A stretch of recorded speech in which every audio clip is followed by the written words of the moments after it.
لا إله إلا الله وحده لا شريك له وأشهد أن سيدنا ومولانا محمدا عبده ورسوله أما بعد فأعوذ بالله من الشيطان الرجيم بسم الله الرحمن الرحيم واعتصموا بحبل الله جميعا ولا تفرقوا واذكروا نعمة الله عليكم إذ كنتم أعداء فألف بين قلوبكم فأصبحتم بنعمته إخوانا وقال النبي صلى الله تعالى عليه وسلم المسلم أخو المسلم لا يخذله لا يظلمه بحسب امرئ من الشر أن يحقر أخاه المسلم وقال النبي صلى الله تعالى عليه وسلم انما بعثت لأتمم مکارم الاخلاق او کما قال۔ اللہ اکبر۔ میرے محترم بھائی اور دوستو، اسلام ایک زندگی گزارنے کا طریقہ ہے، صرف چند عبادات کا نام اسلام نہیں، یہ پوری ایک زندگی ہے۔ اور اس زندگی کو سکھانے کے لیے، چونکہ انسان پیدائشی طور پہ جاہل پیدا ہوتا ہے، اسے کچھ نہیں آتا، اسے سیکھنا پڑتا، اور جو سیکھتا ہے باہر سے سیکھتا ہے، سیکھا سکھایا نہیں پیدا ہوتا۔ کسی بچے کو آپ جنگل میں چھوڑ دو اور کوئی اس سے ملے نہیں تو وہ گونگا ہوگا، کچھ نہیں بول سکے۔ لیکن آپ چڑیا کے بچے کو تنہا چھوڑ دو، کوئی چڑیا اس سے ملاقات نہ کرے تو وہ اپنی زبان ہی بولے گا، اپنی زبان میں بولے گا۔ کوے کو تنہا چھوڑ دو، کوئی کوا اسے ملنے نہ دو تو کوے کی زبان ہی بولے گا۔ لیکن انسان کو گجراتی کا بچہ پنجابیوں میں چھوڑ دو تو گجراتی بول جائے گا، پنجابی بولے گا۔ پنجابیوں کا بچہ گجراتیوں میں چھوڑ دو تو وہ پنجابی نہیں بولے گا، وہ گجراتی بولے گا۔ اور کوئی بھی نہ اس سے ملے، اسے تنہا چھوڑ دو تو وہ کچھ بھی نہیں بول سکے گا، گونگا ہوگا۔ تو انسان جو کچھ سیکھتا ہے باہر سے سیکھتا ہے، اور چونکہ امتحان کی جگہ ہے تو باہر دونوں چیزیں موجود ہیں، غلط بھی صحیح بھی، دونوں جنس بازار میں موجود۔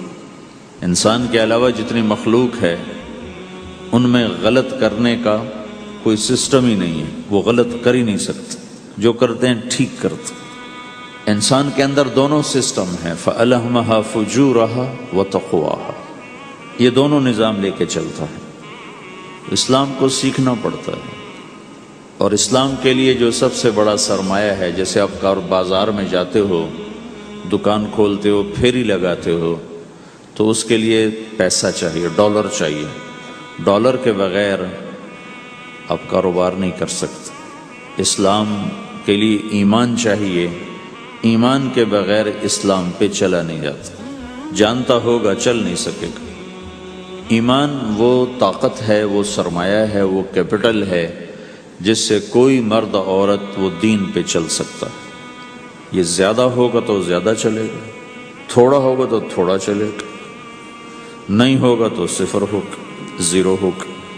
تبلیغ کا جو یہ کام اللہ تعالیٰ نے ہمیں دیا ہے، یہ ایمان کو سیکھنے کی اور اس کو آگے پہنچانے اور پھیلانے کی محنت ہے۔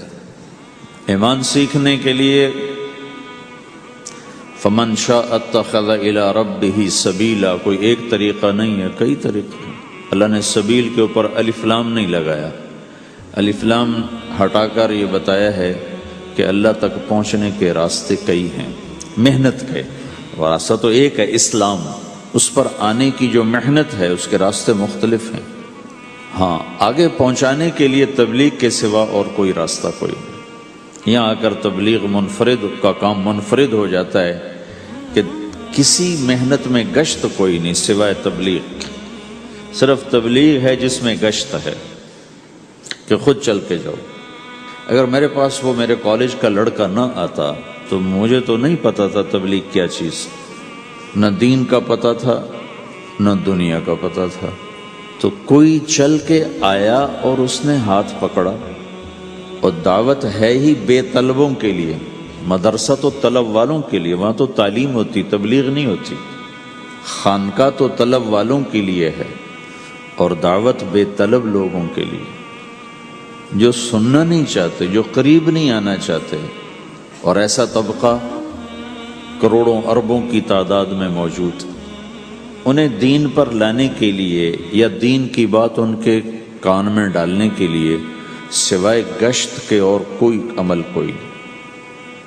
میں پشاور گیا تو جماعت میں انہوں نے کہا جی یہاں ایک وکیل صاحب ہیں، تبلیغ والوں کو بہت گالیاں دیتے ہیں، شکل دیکھتے ہی گالیاں دینا شروع کرتے ہیں آپ کے علاقے کے؟ آپ کے علاقے کے؟ میں کہا اچھا ملاؤ۔ پشاور میں رہتا تھا، وکالت کرتا تھا، میرے علاقے کا میاں چنو ایک چھوٹا سا ٹاؤن ہے وہاں کا تھا، میں اس کے قریب تلمبا ایک چھوٹا سا ٹاؤن ہے، میں وہاں۔ تو جب ہم ان کے دروازے پر گئے اور نوک کیا تو دروازہ کھلتے ہی انہوں نے وہی کام شروع کر دیا، دیکھتے ہی۔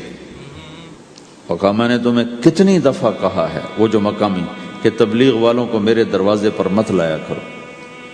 تو اب بتاؤ، میں اگر یہ تبلیغ کے رگڑے نہ لگے ہوتے تو میں تو 2 تھپڑ اس کے منہ پہ مارتا، یا مفتی صاحب کی طرف فتویٰ سناتا، تو اسلام سے خارج ہو گیا ہے، توبہ کر۔ میں نے اس سے کہا بھائی میں تو تبلیغی بن کے آپ کے پاس نہیں آیا، میں تو اس لیے آیا ہوں کہ مجھے پتہ چلا کہ آپ میاں چنو کے ہیں اور میں تو لمبے کا ہوں، تو میں تو اس لیے آپ کو ملنے آیا ہوں۔ تو ایسے ہوا، اچھا آپ تو لمبے کے ہو؟ میں نے کہا تو لمبے کا ہوں۔ کہو اچھا اچھا اچھا، بڑی مہربانی، فرمائیے۔ میں نے کہا فرمائیے ایسے تو نہیں ہوگا، گھر بٹھاؤ پھر فرمائیے ہوگا۔ تو اس نے دروازہ کھولا، ہمیں بٹھایا، میں نے کوئی تبلیغ کی بات نہیں کی، چائے وائے پلائی۔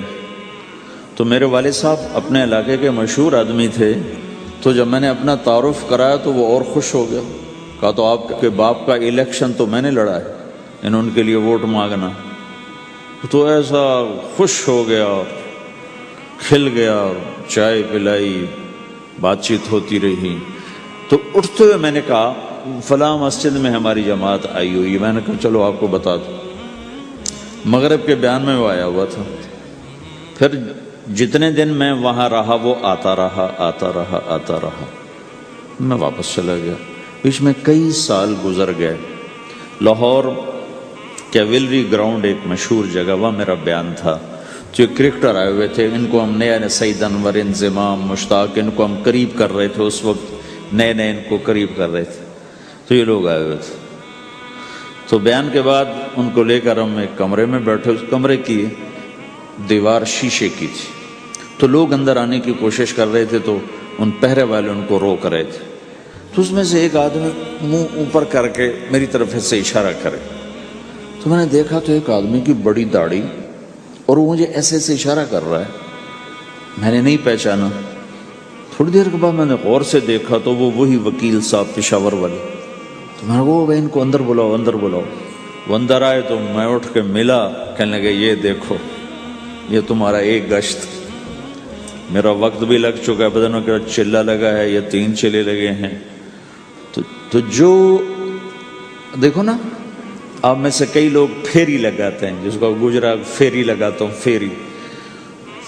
میں پہلے سمجھا ہی نہیں، پھیری تو کہتے ہیں چھوٹے جہاز کو جو سمندر میں چلتا ہے، میں سمجھا یہ پھیری لگاتے ہیں، پھیری، اور وہ تو گجراتی میں پھیری کہتے ہیں پھیری کو۔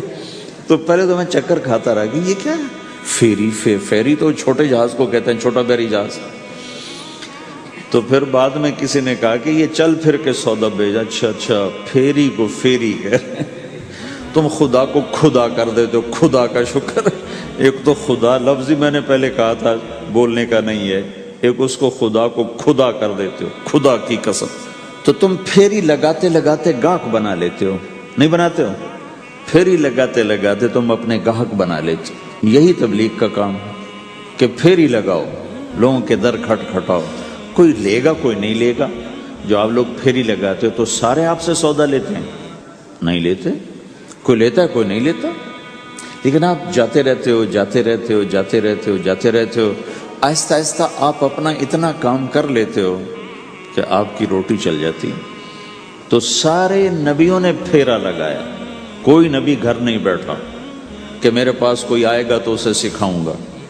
ہر نبی نے پھیرا لگایا، اور داؤد علیہ السلام نے ایک دفعہ یہ کیا، ایک بڑا عبادت خانہ بنایا اور اس کی دیواریں اونچی کر دی، اتنی اونچی کہ اندر کوئی جا نہ سکے، اور یہ طے کیا کہ ہفتے میں ایک دن میں کسی سے نہیں ملوں گا، صرف اللہ اللہ کروں گا، ہفتے میں ایک دن۔ تو وہ پہلا دن تھا، اندر سے تالا لگا دیا اور خود اندر بیٹھ گئے، اور پہلا دن ہے کہ میں آج کسی سے نہیں ملوں گا۔ تو میرے رب کو یہ بات پسند نہیں آئی کہ نبی کا کام کٹ کے بیٹھنا نہیں ہے، لوگوں میں جانا ہے۔ تو اللہ تعالیٰ نے انسانی شکل میں 2 فرشتے اندر اتار دیے۔ اذ تصوروا المحراب ففزع منهم قال لا تخف خصمان بغى بعضنا على بعض فاحكم بيننا۔ کہا جی حضرت ہمارا جھگڑا ہو گیا ہے، ہم آپ سے فیصلہ کروانے آئے۔ تو داؤد علیہ السلام ڈر گئے کہ دروازہ بند ہے، یہ آئے کہاں سے؟ دیوار اتنی اونچی ہے کہ اس کے اوپر سے چھلانگ لگا کے بھی اندر نہیں آ سکتے، تو یہ کون ہیں، آئے کہاں سے؟ دروازے کو دیکھیں تالا لگا ہوا ہے، دیوار کو دیکھیں اتنی اونچی ہے، تو کون چھلانگ لگا کے اندر آئے گا؟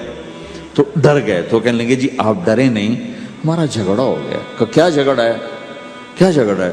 کہ ان ھذا اخی لہ 99 نعجہ ولی نعجۃ واحدہ فقال اکفلنیها وعزنی فی الخطاب۔ یہ میرا بھائی ہے، اس کے پاس 99 بکریاں ہیں، بھیڑیں، 99 بھیڑ ہے، اور میرے پاس ایک ہے۔ یہ مجھے کہتا ہے ایک بھی مجھے دے دے، میری 100 پوری ہو جائے۔ تو آپ بتاؤ یہ غلط کر رہا ہے کہ ٹھیک کر رہا ہے؟ اب یہ فیصلہ تو آپ چھوٹے سے بچے سے بھی کروا سکتے ہو، نہیں؟ یہ تو لطیفہ سا بن گیا، داؤد علیہ السلام کے لیے لطیفہ بن گیا کہ ایک آدمی کہتا ہے جی میرے پاس 99 ہے، تیرے پاس ایک ہے، تو ایک مجھے دے دے، میری 100 ہو جائیں۔ تو داؤد علیہ السلام سوچ میں پڑ گئے یہ چکر کیا ہے۔ تو ایک دم ان کو خیال آیا کہ اوہ، جیسے میرے رب نے مجھے پیغام بھیجا ہے کہ داؤد تجھے بندوں کو دعوت دینے کے لیے بھیجا ہے، مصلی پر بیٹھنے کے لیے نہیں بھیجا۔ ہاں مصلی پر بیٹھنا ہے، اس کے لیے رات ہے۔ قم اللیل الا قلیلا نصفہ او انقص منہ قلیلا او زد علیہ ورتل القرآن ترتیلا۔ چل ومن اللیل فتہجد بہ نافلۃ لک عسیٰ ان یبعثک ربک مقاما محمودا۔ رات ہے، آ جاؤ۔ ان ناشئۃ اللیل ہی اشد وطئا واقوم قیلا۔ آجا آجا، رات بڑی مزے کی چیز ہے، تو اور میں تنہا۔ فاذا فرغت فانصب والى ربک فارغب۔ آ جاؤ۔ تتجافى جنوبهم عن المضاجع يدعون ربهم خوفا وطمعا ومما رزقناهم ينفقون۔ رات تیری میری، دن میرے بندوں کے لیے۔ نہیں بیٹھ سکتا، تسبیح پکڑ کے نہیں بیٹھ سکتے ہو۔ تو اس پر داؤد علیہ السلام سجدے میں گرے۔ آیت سجدہ ہے اس لیے میں نہیں پڑھتا ہوں۔ سجدے میں گرے اور کہا یا اللہ معافی کر، یا اللہ معاف کر دے، یا اللہ معاف کر دے، میں نے دروازے بند کر لیے، حالانکہ میں یہ میرے منصب کے خلاف تھا، اس پر اللہ سے معافی مانگی۔ تو چل کے جانا نبیوں کی صفت ہے، یہی ہماری صفت۔ اس امت کو یہ کام دیا گیا کہ یہ اوروں کے پاس جا کے اپنا سودا پیش کر، اپنوں کو بھی سنبھالے اور غیروں تک بھی پہنچے۔ نہیں سنتے پھر جاؤ، نہیں سنتے پھر جاؤ، کیونکہ دلوں کا پھیرنا اللہ کے ہاتھ میں ہے، تیرے ذمہ آواز لگانا ہے۔ اللہ تعالیٰ نے تقسیم کر دی، قم اللیل الا قلیلا، رات اللہ کے پاس آ جا۔ دن میں کیا کر، ان لک فی النہار سبحا طویلا، تیرا دن میں کام بہت زیادہ ہے۔ سبحا طویلا، دعوت کے کام کو تیرنے سے تشبیہ دی ہے۔ سبح تیرنے کو کہتے ہیں۔ اللہ کے نبی کا ایک گھوڑا تھا جس کا نام تھا سبحہ، میں نے بتایا تھا پہلے دن، وہ اتنا تیز چلتا تھا جیسے تیر رہی ہو، اس لیے اللہ کے نبی نے خود اس کا نام سبحہ رکھا تھا، تیرنے والا۔ تو تبلیغ کے کام کو تیرنے سے تشبیہ دی کہ آپ نے لمبا تیرنا ہے، اور مکے میں تو پانی کوئی نہیں، تو کہاں تیرنا ہے جی؟ سارے مکے میں پانی کا قطرہ کوئی نہیں زمزم کے کنویں کے سوا، تو تیرنا کہاں ہے؟ یہ اس دعوت کے کام کی بڑی خوبصورت تصویر ہے۔ سبحا طویلا، حالانکہ اللہ فرماتا ہے ان لک فی النہار شغلا طویلا عملا عظیما جہدا طویلا، لیکن سبحا طویلا، جو آدمی چل رہا ہوتا ہے اگر وہ بیٹھ جائے تو کوئی نقصان تو کوئی نہیں، گاڑی چلا رہا ہے کہیں گاڑی روک لے تو کوئی نقصان تو کوئی نہیں، تھوڑی دیر سے پہنچ جائے گا، کہیں گاڑی کھڑی کر کے کافی پینے لگ گیا تو کوئی مسئلہ تو کوئی نہیں ہے، آدھا گھنٹہ دیر سے گھر پہنچ جائے گا۔ تیرنے والا پانی میں اتر گیا، اب یہ رک سکتا ہے؟ کیوں بھائی؟ اگر یہ کافی پینے کا ارادہ کرے تو کہاں جائے گا؟ تو مچھلی کے پیٹ میں جائے گا۔ پانی میں اترنے کے بعد اختیار ختم ہے، اب تیرنا ہے۔ کہاں تک؟ دوسرا کنارہ جب تک ہاتھ میں نہیں آتا تیرنا ہے، سبحا طویلا، جب تک آخرت کا کنارہ ہاتھ میں نہیں آتا۔ اے میرے نبی تجھے دعوت کا کام کرتے ہی رہنا ہے، کرتے ہی رہنا ہے، کرتے ہی رہنا ہے، تیری چھٹی کوئی نہیں۔ سبحا میں یہ اشارہ تھا کہ چھٹی کوئی نہیں، یہ موت تک کا کام ہے۔ وَاعْبُدْ رَبَّكَ حَتَّى يَأْتِيَكَ الْيَقِينُ۔ آئے ہائے، جب یہ آیت اتری یا ایھا المدثر قم فانذر وربک فکبر، اے میرے محبوب اٹھ جا، اٹھ جا، میرا پیغام سنا، تو لیٹا ہوا ہے۔ تو اس پر آپ نے کہا خدیجہ انقطع ایام النوم والراحہ، میرے آرام کے دن چلے گئے، میرے سونے کے دن چلے گئے، میرے رب نے مجھے کہا ہے اٹھ جا اور میرا پیغام سنا۔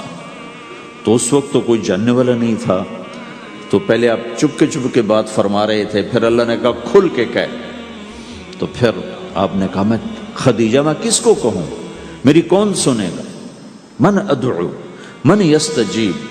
تو حضرت خدیجہ نے عرض کی یا رسول اللہ آپ دعوت دینے میں پہل کریں، میں لبیک کہنے میں پہل کرتی ہوں۔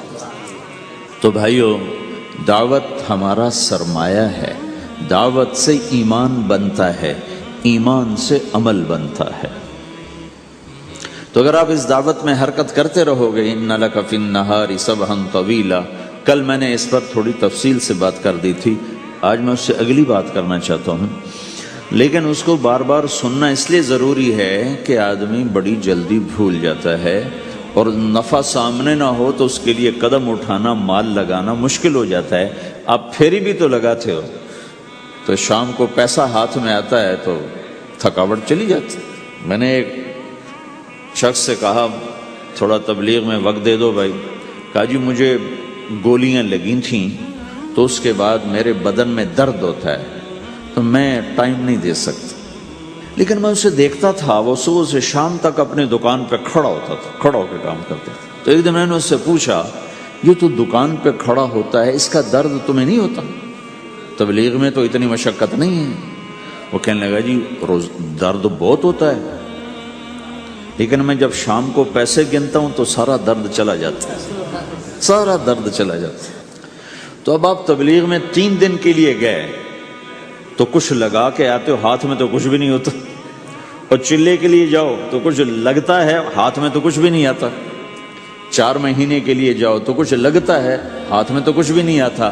تو وہ جذبہ پیدا نہیں ہوتا لگانے کا، تھکنے کا، تھکانے کا، جیسے دنیا میں پیدا ہوتا ہے کہ اس کی واپسی نظر آ رہی ہوتی۔ تو اس لیے بار بار ضرورت ہے اس کو سننے اور سنانے کی کہ اللہ نے اس امت کو یہ منصب دیا ہے، کنتم خیر امت اخرجت للناس، تم سب سے بہترین امت ہو، تمہیں نکالا گیا ہے۔ کیا کرتے ہو؟ تأمرون بالمعروف وتنہون عن المنکر وتؤمنون باللہ، بھلائی کی بات کرتے ہو، برائی سے روکتے ہو، صلہ مجھ سے لیتے ہو، تؤمنون باللہ، صلہ مجھ سے لیتے ہو، اللہ پہ ایمان لاتے ہو۔ کل بھی میں نے کہا تھا کہ ہر مسلمان کے ذمے دعوت ہے، عمل کرے یا نہ کرے۔ آج پھر اس کو دوہرا رہا ہوں کہ عمل کرے یا نہ کرے، اوروں کو دعوت دینا ہر مسلمان کے ذمے ہے۔ اللہ تعالیٰ نے بنو اسرائیل کے بارے میں کہا میری تم پہ لعنت ہے، لعن الذین کفروا من بنی اسرائیل علی لسان داود و عیسیٰ ابن مریم، اے داود، اے عیسیٰ، ان پر لعنت بھیجو۔ کتنا سخت اللہ کا فرمان ہے۔ اچھا کیوں، کس لیے؟ اللہ نے دو جرم بتائے۔ ذَلِكَ بِمَا عَصَوْا وَكَانُوا يَعْتَدُونَ، یہ بہت نافرمان ہو چکے ہیں، بہت نافرمان ہو چکے ہیں۔ ایک اس کی وجہ سے ان پر اللہ کی لعنت۔ دوسرا کیا ہے؟ کانوا لا یتناہون عن منکر فعلوہ، جو گناہ خود کر رہے ہوتے ہیں اس سے اوروں کو نہیں روکتے۔ کانوا لا یتناہون، نہیں روکتے تھے، عن منکر، اس گناہ سے، فعلوہ، جسے وہ خود کر رہے ہوتے تھے۔ تو اس سے پتہ چلا کہ اگر کوئی نافرمانی بھی کر رہا ہے تو کسی کو اگر دیکھتا ہے نافرمانی کرتے تو اسے سمجھانا اس کے ذمے ہے۔ اللہ یوں کہہ رہا ہے کہ کم وقت خود تو برائی کر رہا تھا تو کسی کو روکتا تو صحیح۔ دونوں ہی کام نہیں کیے، نہ خود چھوڑا نہ کسی اور کو روکا۔ تو بھائیو، حرکت کرتے رہنا، اس حرکت میں بڑی طاقت ہے۔ ساری کائنات حرکت میں، اگر رک جائے تو تباہی۔ زمین حرکت کر رہی ہے، سورج حرکت کر رہا ہے، چاند ستارے، ہر شے حرکت میں۔ تمہاری زمین 66,000 کلومیٹر فی گھنٹہ کی رفتار سے روزانہ بھاگی جا رہی۔ پتہ چلا کہ پاناما میں دونوں سمندروں کے 66,000 کلومیٹر فی گھنٹہ کی رفتار سے دوڑا جا رہا ہے۔ تمہارا سورج 6 لاکھ میل 9 لاکھ کلومیٹر فی گھنٹہ کی رفتار سے دوڑتا جا رہا ہے۔ حرکت کے ساتھ زندگی ہے، حرکت ختم ہوگی زندگی ختم ہو جائے گی۔ اب لوگوں نے حرکت کی، اپنے ملکوں کو چھوڑ کر آئے، اللہ نے آپ کو روزگار دے دیا، باعزت روزگار دے دیا۔ تو بھائیو، اللہ کے دین کے لیے حرکت کرتے رہنا، عمل بھی آ جائے گا انشاءاللہ۔ ایک دن دیکھو گے زندگی بدلے گی۔ ہمارے بزرگ تھے، ساتھی فوت ہو گئے، تو ان کا بیٹا PIA میں کیپٹن تھا، جہاز اڑاتا تھا۔ تو انہوں نے کہا بیٹا نماز پڑھ لیا کر۔ کہا ابا فرصت نہیں ملتی، بہت کام ہوتے۔ کہا اچھا چلو نماز کے وقت ایک آدمی کو دعوت دے دیا کر، 5 نمازیں ہیں، 5 دفعہ دعوت دے دیا کر۔ وہ کہنے لگا میں دعوت دوں؟ خود تو میں پڑھتا نہیں، دوسرے کو کیسے دعوت دوں؟ کہا بیٹا ایک تو میری مان لے، نماز کا انکار کیا ہے تو یہ تو مان لے کہ چلو کسی کو کہہ دیا کر کے بھائی نماز پڑھا کرو۔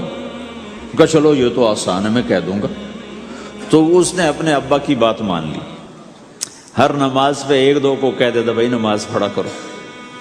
اس کے والد فوج میں جرنیل تھے، یہ کیپٹن تھا، دونوں کی ملاقات نہیں ہوئی۔ 6 مہینے بعد باپ بیٹا کی ملاقات ہوئی تو دیکھا تو کپتان صاحب کی داڑھی بھی اور ماتھے پہ محراب بھی۔ انہوں نے کہا بیٹا یہ کیا ہوا؟ کہا آپ نے مجھے پھنسا دیا۔ وہ جب میں لوگوں کو کہتا رہا تو میرے اپنے اوپر اثر ہونا شروع ہو گیا کہ میں اپنے آپ کو ملامت کرنے لگا کہ اوروں کو تو کہہ رہا ہے، خود تو پڑھتا نہیں۔ کہا اس نے مجھے کھڑا کیا اور میں نماز پہ آیا۔ پھر ایک دن شیو کرنے لگا، شیشے میں کھڑا دیکھ رہا تھا تو میں نے کہا جب اللہ کو سجدہ کر رہا ہوں تو چہرے پہ نبی کی سنت بھی ہونی چاہیے۔ تو میں نے سیفٹی بھی پھینک دی، میں داڑھی بھی رکھ لی۔ تو تبلیغ کا کام کرتے رہنا، ہم فرشتے نہیں بن سکتے۔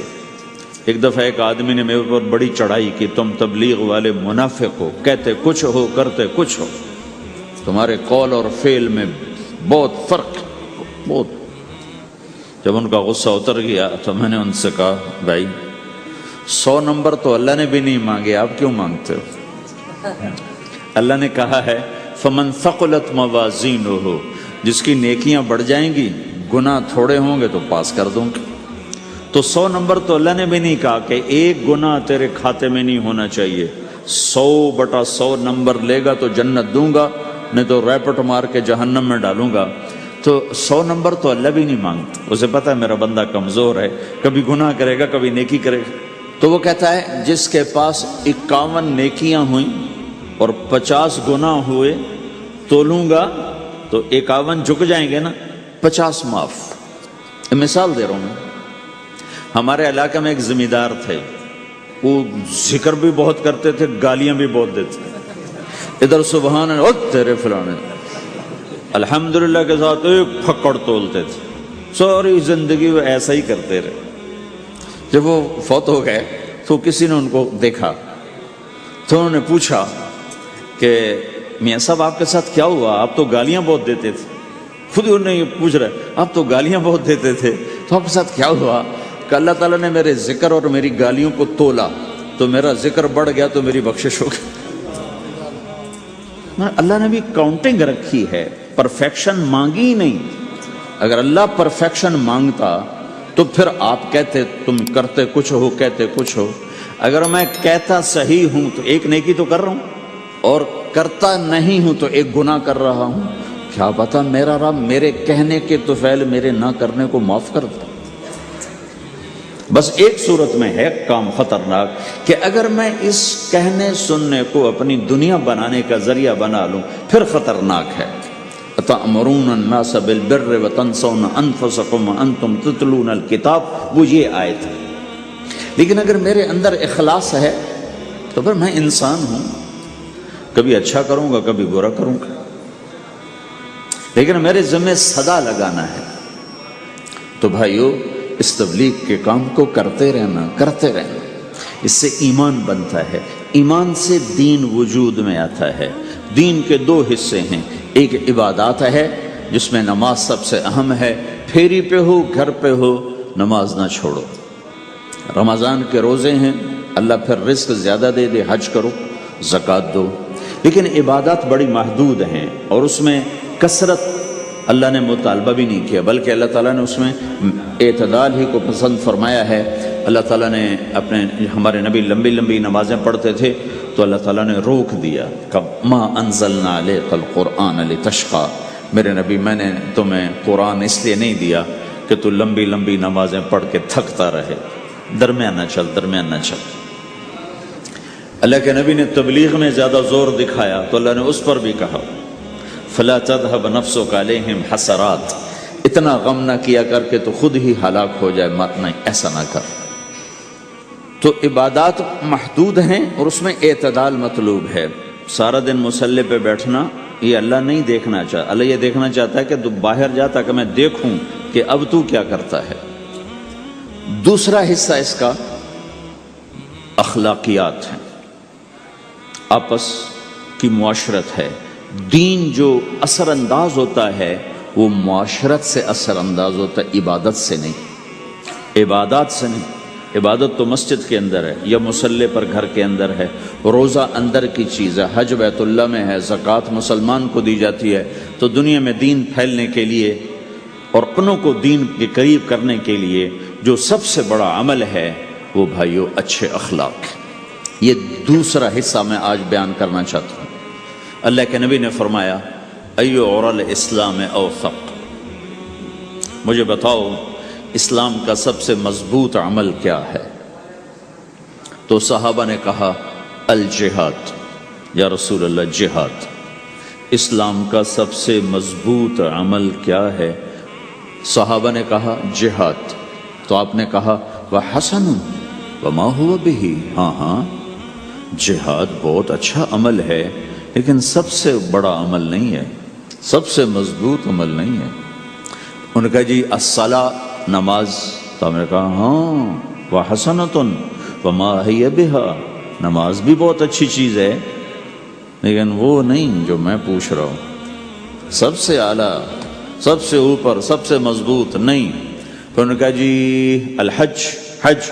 تو آپ نے کہا حج بھی بہت اچھا عمل ہے لیکن وہ نہیں جو میں نے پوچھا ہے۔ پھر صحابہ نے کہا جی روزہ، آپ کا روزہ بھی بہت اچھا ہے لیکن وہ نہیں جو میں نے پوچھا ہے۔ تو پھر صحابہ نے کہا یا رسول اللہ پھر آپ ہی بتائیں، ہمیں تو نہیں پتا۔ تو ہمارے نبی عبادات سے اوپر لا رہے ہیں، اپنے ساتھیوں کو عبادات پہ قائم کر دیا۔ ہر آدمی نمازی بن چکا ہے، ہر آدمی روزے دار بن چکا ہے، ہر آدمی مالدار زکوٰۃ دینے والا بن چکا ہے، اور ہر آدمی حج کا جذبہ پیدا کر چکا ہے۔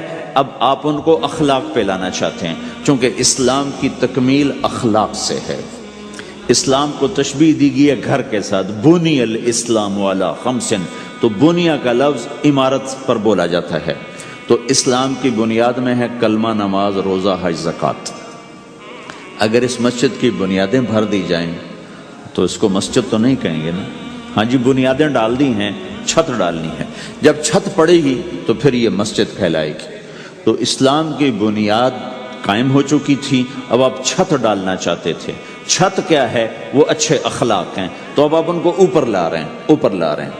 تو آپ نے جب پوچھا تو انہوں نے وہی کہا جو انہوں نے ابھی سیکھا تھا، نماز، روزہ، جہاد، حج، لیکن آپ نے سب کی نفی کر دی، نہیں یہ بھی نہیں، یہ بھی نہیں، یہ بھی نہیں، یہ بھی نہیں۔ اچھا یا رسول اللہ آپ بتائیں، تو آپ نے فرمایا ان اوثق عر الاسلام الحب للہ والبغض للہ، اسلام کا سب سے مضبوط عمل وہ آپس میں اللہ کے لیے محبت کرنا ہے۔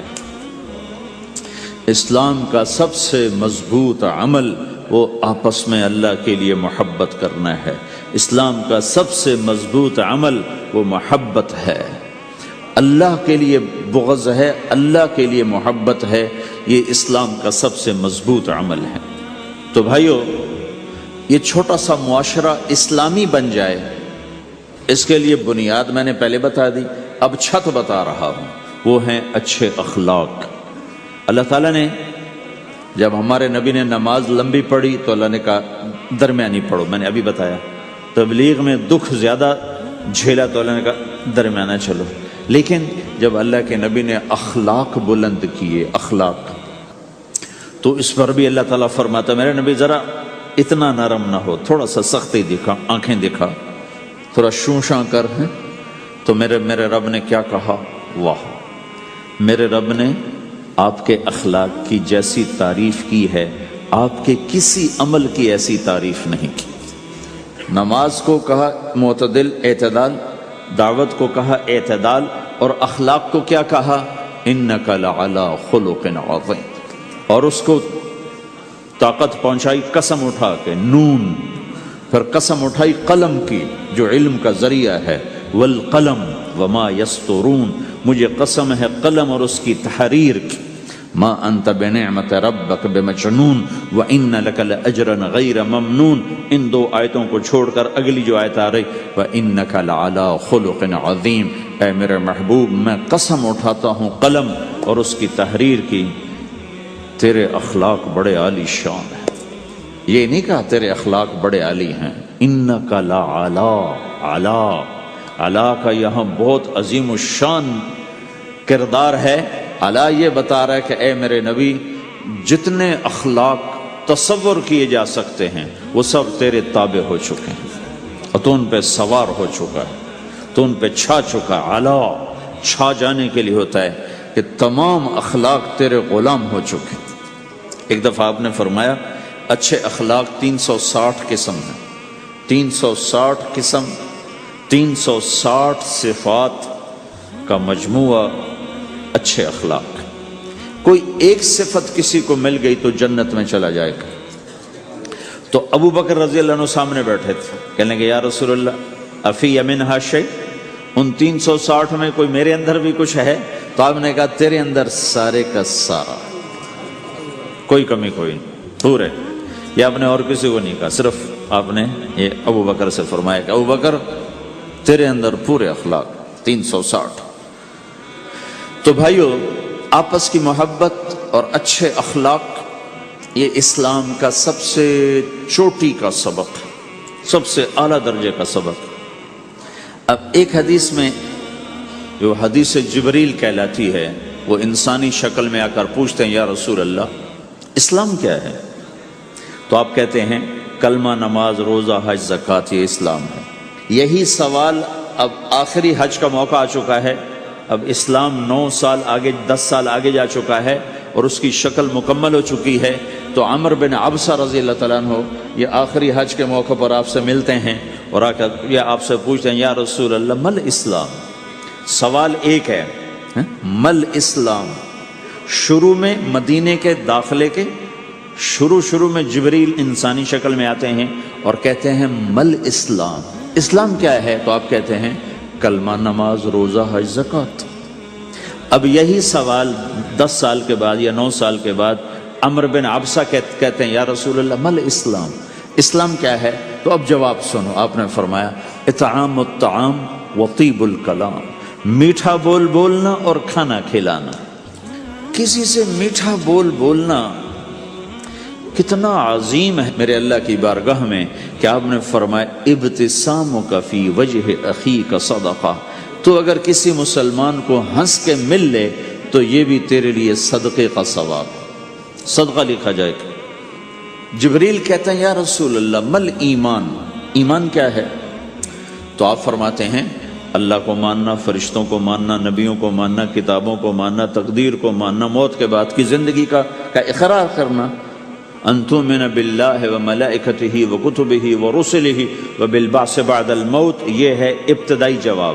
اب یہی سوال عمر بن عبسہ کرتے ہیں 9 سال کے بعد، یا رسول اللہ مل ایمان، ایمان کیا ہے؟ تو آپ نے فرمایا الصبر والسماحہ، صبر کرنا، معاف کرنا۔ سوال ایک ہے، جواب 2 ہیں۔ کیوں کہ جگہ اور نوعیت بدل چکی ہے۔ ابتدائے اسلام ہے تو عبادات بتائی جا رہی ہیں، انتہائی اسلام ہے تو اخلاق بتائے جا رہے ہیں کہ اے عمر، ایمان کیا ہے؟ صبر کرنا، معاف کرنا، صبر کرنا، معاف کرنا۔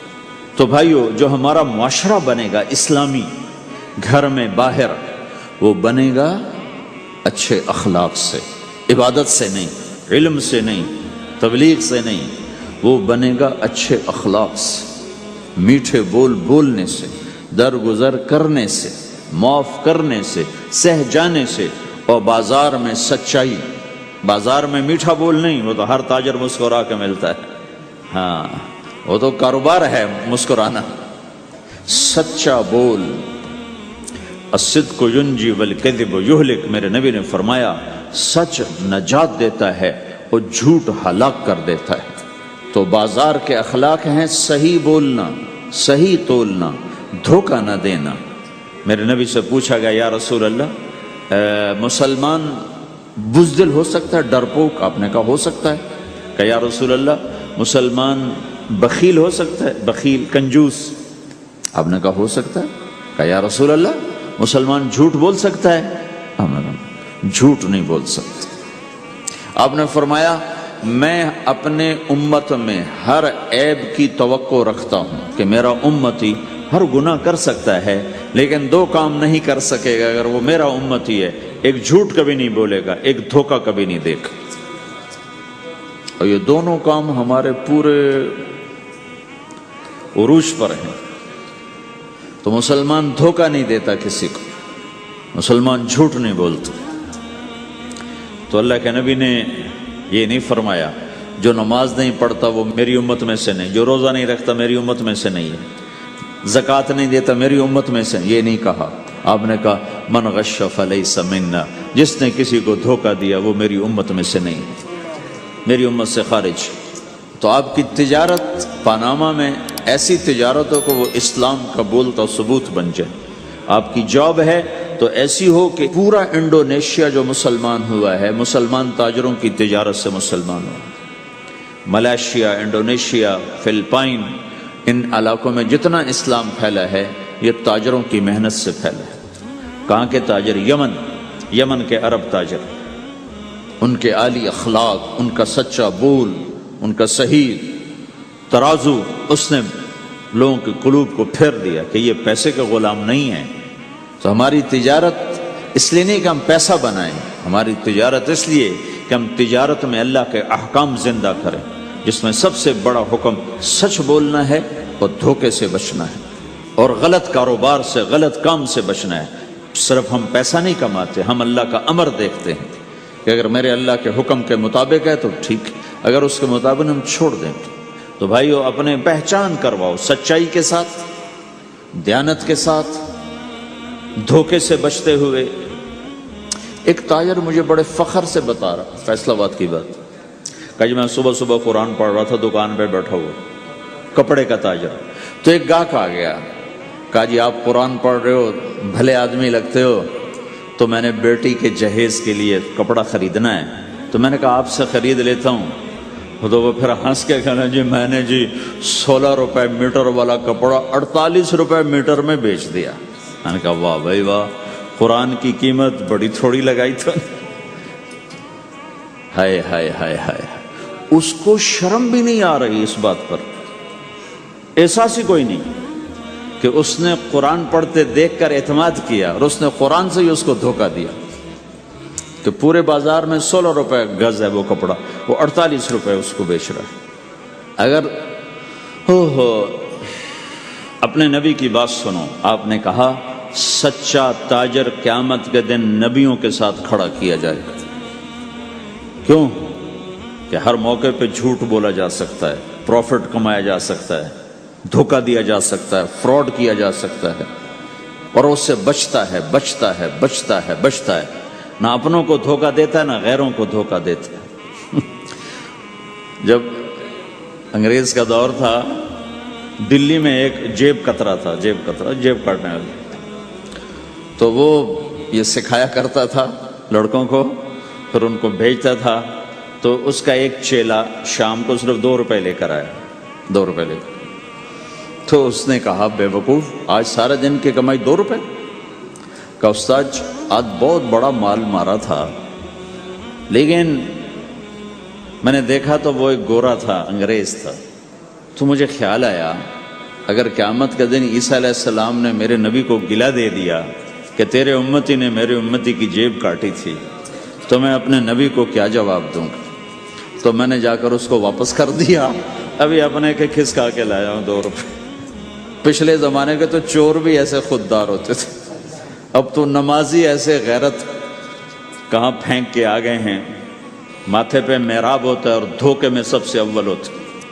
تو ہمارا اسلام صرف اس مسجد کی 4 دیواری میں نہیں ہے، ہمارا اسلام تو بارش کے قطروں کی طرح پھیلا ہوا ہے. آسمان کی بلندی ہے، آسمان کی وسعت ہے، جیسے اس سے زیادہ ہمارے دین کی وسعت ہے. تو آپ کسی دفتر میں ہو یا اپنے کاروبار میں ہو تو اس میں بھی اللہ کے نبی نے آپ کو طریقہ بتایا ہے. بازار کے اخلاق ہیں مسکرانا نہیں، بازار کے اخلاق ہیں سچ بولنا، صحیح دینا، صحیح تولنا، صحیح سودے کا عیب بتانا. عبد الرحمن بن عوف رضی اللہ تعالیٰ عنہ پہلے 10 صحابہ میں آتے ہیں، پہلے 10 صحابہ. آپ نے کہا ابو بکر جنتی، عمر جنتی، عثمان جنتی، علی جنتی، طلحہ جنتی، زبیر جنتی، سعد جنتی، عبد الرحمن جنتی، ابو عبیدہ جنتی، سعید بن زید جنتی. اس میں ایک عبد الرحمن. جب ان کا انتقال ہوا تو انہوں نے 3 ارب 10 کروڑ 20 لاکھ دینار چھوڑے ترکہ. ہمیں تو بڑا بیوقوف بنایا گیا، کاغذ کو کرنسی بنا کے دے دے. کاغذ، کرنسی تو سونا ہوتا ہے جی، کرنسی تو سونے اور چاندی کو کہتے ہیں، کاغذ کے ٹکڑے کو تو کرنسی نہیں کہتے. اور اب کرنسی بھی لے کر وہ کارڈ پکڑا دیے، جیب بھی خالی، اب کرنسی بھی کاغذ بھی کوئی نہیں، خالی کارڈ.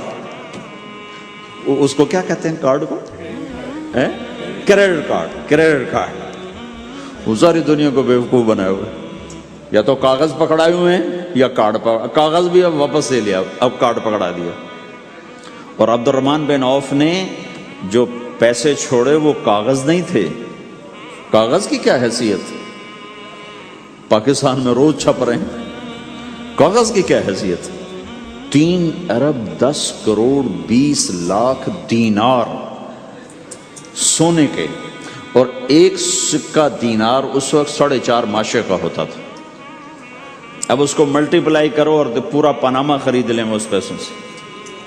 اور وہ ٹاپ لسٹ کے 10 10 صحابہ میں سے ایک. وہ فرماتے تھے میری تجارت کا یہ اصول رہا کہ میں نے کبھی ادھار نہیں خریدا، نہ کبھی ادھار بیچا، نہ کبھی ادھار خریدا. جو خریدے بھی ادھار اور بیچے بھی ادھار، اسے نیند کہاں آئی؟ دینے والے دیتے نہیں، لینے والے سر پہ کھڑے ہوتے. انہیں نہ بیوی اچھی لگتی نہ بچے اچھے لگتے، وہ گھر میں بیٹھ کے بھی گھر میں نہیں ہوتے. تو آپ نے فرمایا نہ میں نے کبھی ادھار خریدا نہ کبھی ادھار بیچا، نقد خریدا نقد بیچا.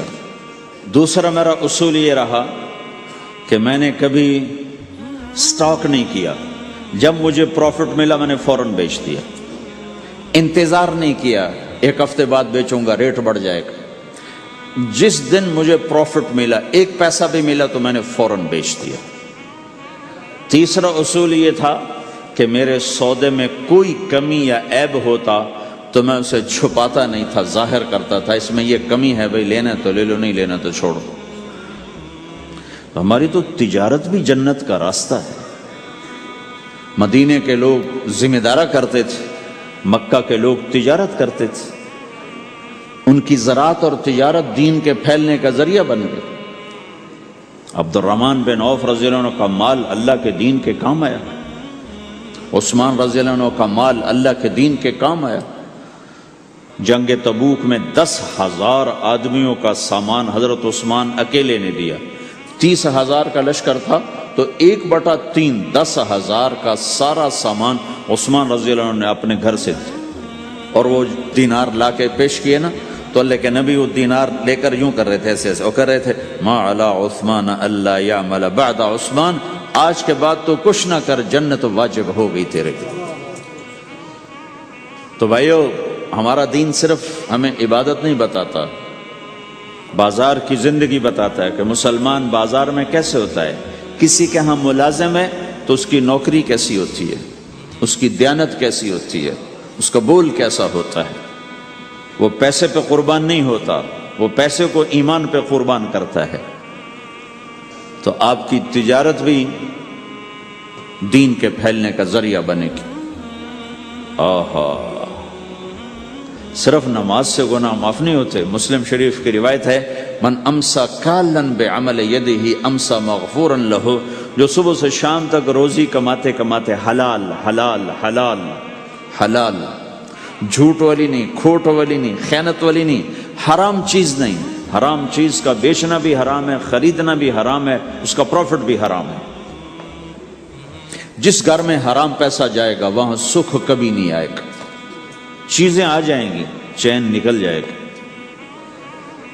1960 کی دہائی میں ایک پاکستان کا افسر تھا، اس نے 1960 میں لوگوں کے پاس 100 روپے مشکل سے ہوتے تھے، اس نے اس زمانے میں کروڑوں روپے جمع کیے رشوت سے، بہت بڑی پوسٹ پر تھا۔ جب وہ مر گیا، ایک دن اس کا بیٹا کہہ رہا تھا، کاش ہمارا باپ ہمارے لیے حرام کٹھا نہ کرتا تو کوئی خوشی کا دن ہم بھی دیکھ لیتے۔ جن کے لیے جمع کیا تھا کہ میرے بچے اب مزے سے، میں نے خود اپنے کانوں سے اس کو یہ کہتے ہوئے سنا کئی دفعہ، میں آج مر جاؤں میری بچی کو کسی کی پرواہ نہیں کہ میں نے اتنا پیسہ بنا دیا ہے۔ تو اسی کا بچہ یہ کہہ رہا تھا، کاش ہمارا باپ ہمارے لیے حرام کٹھا نہ کرتا تو ہم بھی کوئی خوشی کا دن دیکھ لیتے۔ تو اللہ کے نبی نے فرمایا، من امسا کالن بعمل یدہ امسا مغفور لہ، جو صبح سے شام تک حلال کمانے میں تھکتا ہے اور تھک کے واپس آتا ہے تو اس کے اس دن کے سارے گناہ اللہ معاف فرما دیتا۔ تو ہمارا بازار بھی دین ہے بھائی، پھر ہمارا گھر بھی دین ہے، گھر کی زندگی دین ہے۔ میرے نبی نے گھر کی زندگی سمجھائی۔ آپ اپنے گھر میں جھاڑو دے رہے ہیں، قاب قوسین کا ٹائٹل لے کر، مقام محمود کا ٹائٹل لے کر، ختم نبوت کا تاج سر پہ سجا کر، نبیوں کے سرداری کا صحرا باندھ کر آپ گھر میں جھاڑو دے رہے ہیں، اپنے کپڑے خود دھو رہے ہیں۔ 9 بیویاں ہیں، 9 اپنے کپڑے خود دھو رہے ہیں۔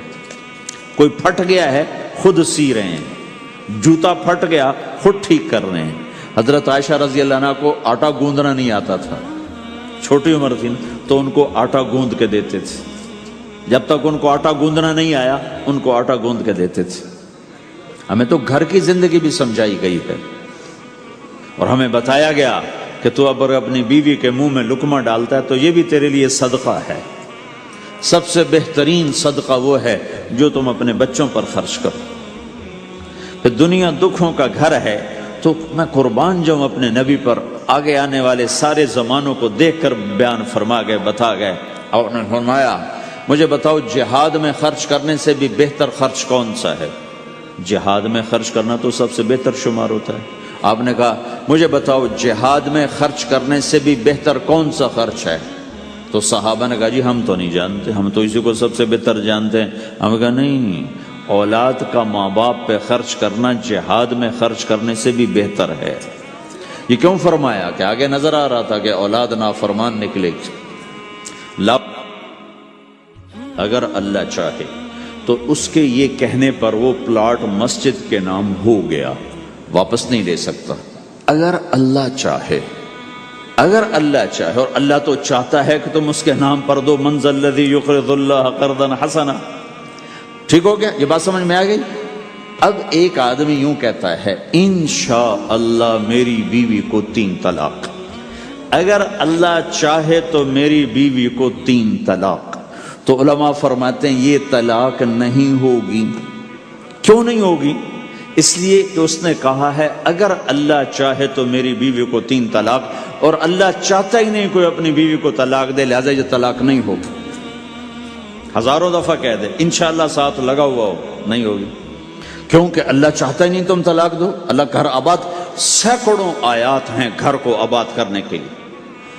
فَإِنْ خِفْتُمْ شِقَاقَ بَيْنِهِمَا، اگر میاں بیوی میں ہو گئی کھٹپٹ تو بڑھاؤ نہیں. کیا مصیبت ہے کہ کچھ ادھر سے بڑھانا لگ جاتے ہیں، کچھ ادھر سے بڑھانا شروع کر دیتے ہیں. فَبَعْثُوا حَكَمًا مِّنْ أَهْلِهِ وَحَكَمًا مِّنْ أَهْلِهَا، تو طلاق دینے میں جلدی نہ کرو، جلدی نہ کرو. صلح صفائی کے لیے ایک آدمی بچی کی طرف سے آئے، ایک آدمی بچے کی طرف سے آئے، اور دونوں میں صلح صفائی کی کوشش کرو.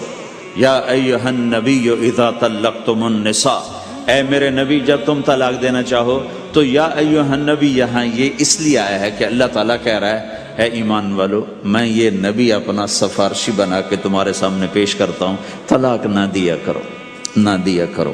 یہ ہے یا ایھا النبی سے ایک دم ایمان والوں کی طرف منتقل ہونے کا فلسفہ کہ دیکھو میں اپنا نبی تمہارے لیے سفارشی بناتا ہوں کہ طلاق نہ دیا کرو. اگر دینی پڑ جائے، چونکہ جائز ہے، نہیں نباہ ہو رہا، پھر زبردستی بھی نہیں کرنی چاہیے. اگر کوئی جائز وجہ ہے تو طلاق ہوئی ہے، پھر اسے دشمنی کا سبب نہیں بنانا چاہیے. اگر صحیح مناسب ہوئی ہے، اللہ کے نبی نے خود 2 خواتین کو طلاق دی، نکاح تو کیا، رخصتی نہیں ہوئی، طلاق دے دی. اللہ کے نبی کی بیٹیوں کو طلاق پڑی، حضرت ام کلثوم، حضرت رقیہ رضی اللہ عنہ، دونوں کو طلاق دی گئی. ابو لہب کے بیٹوں نے طلاق دی. آپ نے حضرت حفصہ کو طلاق دینے کا ارادہ کیا تو عمر رضی اللہ عنہ کو پتہ چلا، بڑے غمگین ہوئے، تو اللہ جبریل آ گئے، یا رسول اللہ، اللہ تعالیٰ فرما رہے ہیں حفصہ کو طلاق نہیں دے سکتے، یہ آپ کی دنیا کی بیوی بھی ہے، جنت کی بیوی بھی ہے. کہ عمر کے دل شکنی ہو رہی، تو ایک گھر باقی رہے اس کے لیے سینکڑوں آیات اللہ تعالیٰ نے اتاری، اور ہمیں کہا عاشروہن بالمعروف، اپنی بیویوں کے ساتھ اچھا سلوک کرو. ہمیں خطاب، چونکہ مرد کسی کی بچی کو لے کے آتا ہے، لڑکا کسی کی بچی کو لے کے آتا ہے، اور وہ بچی ماں چھوڑتی، باپ چھوڑتی ہے، بھائی چھوڑتی ہے، بہنیں چھوڑتی ہے، سہیلیاں چھوڑتی ہے، سب کو چھوڑتی ہے، اور تیسرے دن اس کو تانے شروع ہو جاتے ہیں، اس کا تو دل ہی نہیں لگتا. اور پہلے دن اپنی بیوی کو نصیحت دی جا رہی تھی، میری ماں کی خدمت کرنی ہے، میری کرنا کر، میری ماں کی کرنی ہے، میرے ابا کی کرنی، میری بہنوں کی کرنی، کسی کے سامنے تم نے بولنا نہیں، کسی کے سامنے اف نہیں کرنا. بے وقوف، اس سے محبت تو جتا پھر اس کے بعد جو کچھ کہے گا وہ کرے گا. پہلے دن ہی حکم، نہ تعلق بنا ہے، نہ محبت پیدا ہوئی ہے، اور نہ ابھی جوڑ بیٹھا ہے، اور پہلے دن حکم سنانے شروع کر دی. اس کے ذمہ نہ تیری ماں کی خدمت ہے، نہ تیرے باپ کی خدمت ہے، نہ تیری بہنوں کی خدمت، یہ ساری خدمت تو تیرے ذمہ ہے. ہمارا سسرال کا معاشرہ بڑا ظالم ہے. لاکھوں میں کوئی ایک گھر بچا ہوا تو الگ بات ہے، ورنہ میں تو دنیا پھری ہے، کیا دنیا دار کیا دیندار، سب ظلم ہی ظلم ہے. اتنی نیک عورتیں تہجد گزار، مصلی سے اٹھتی نہیں، تسبیح ہاتھ میں ہے، لیکن جب وہ ساس بنتی ہیں تو ایسا ظلم ان کے اندر سے نکلتا ہے کہ کانپ اٹھتے ہیں در و دیوار. جب عورت ماں ہوتی ہے تو اس کے رومے رومے سے محبت کے چشمے پھوٹتے ہیں. وہی عورت جب ساس بنتی ہے تو ایک دم ظلم کی تصویر بن جاتی ہے. اسے اپنی بہو میں کوئی خوبی نظر ہی نہیں آتی، عیب ہی عیب نظر آتے ہیں. اپنے بیٹے کو بھڑکاتی رہتی ہے، یہ کرتی ہے، یہ کرتی ہے. اور ویسے بے وقوف ہیں، کوئی ماں کی وجہ سے بیویوں کو تباہ کر دیتے ہیں، کوئی بیویوں کی وجہ سے ماؤں کو تباہ کر دیتے ہیں. یہ دونوں ظلم ہیں. ماں کی وجہ سے بیوی پہ زیادتی نہ کرو، بیوی کی وجہ سے ماں پہ زیادتی نہ کرو. بیوی کا اپنا مقام ہے، ماں باپ کا اپنا مقام ہے، بہنوں کا اپنا مقام ہے. 100% شکایات جھوٹی ہوتی ہیں، سب جھوٹ ہوتا ہے. اس لیے میرے رب نے دستور بتایا، ان جاءکم فاسق بنبأ فتبینوا، جب کسی کی خبر سنو، کوئی کمی کوتاہی سنو، اول تو سنو نہیں، اگر سننی پڑ جائے تو تحقیق کر لو، تحقیق کر لو۔ قاضی ایاس کے پاس آیا، ایک شخص آیا روتا ہوا، ہائے مر گیا، ہائے مر گیا۔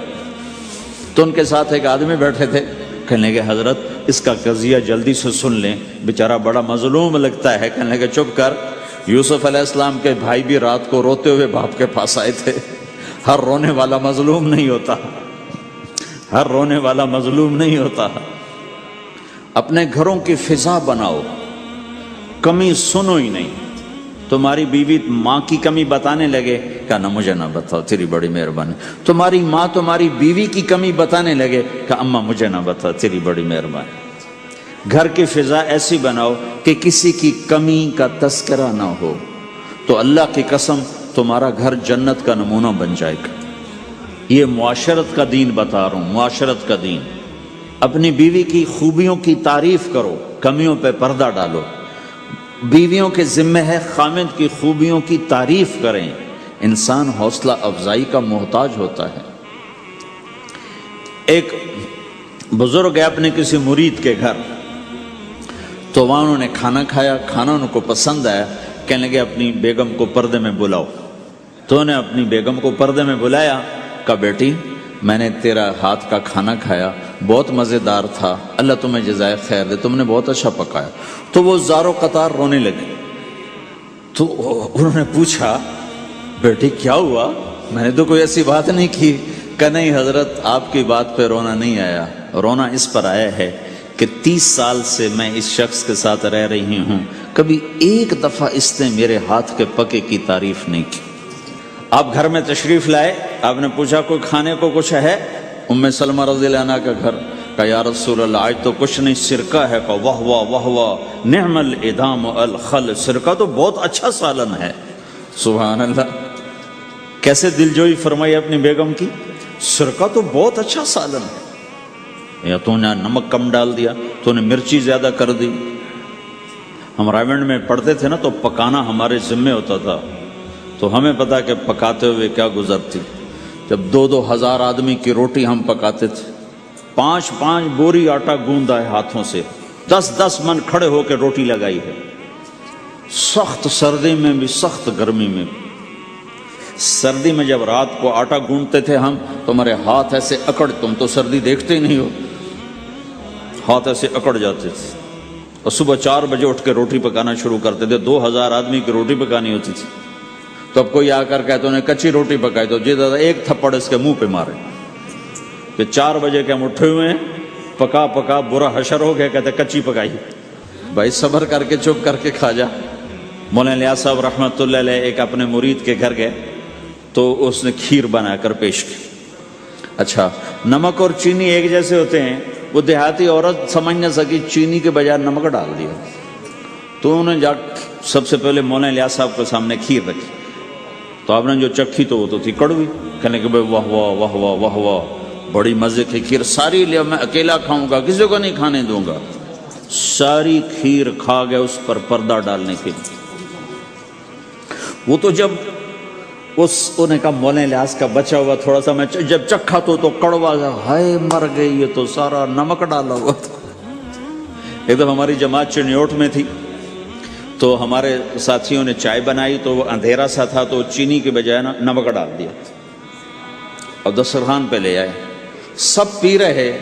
واللہ میں آنکھوں سے دیکھا بتا رہا ہوں، مولانا الیاس کا تو سنا بتا رہا ہوں، کسی ایک نے نہیں کہا کہ یہ کڑوی ہے، چپ کر کے پی رہے، چپ کر کے پی رہے، کسی ایک نے نہیں کہا۔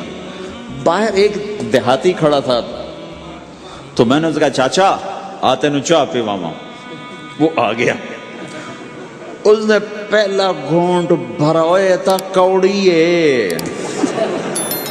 اس نے بانڈا پھوڑ دی۔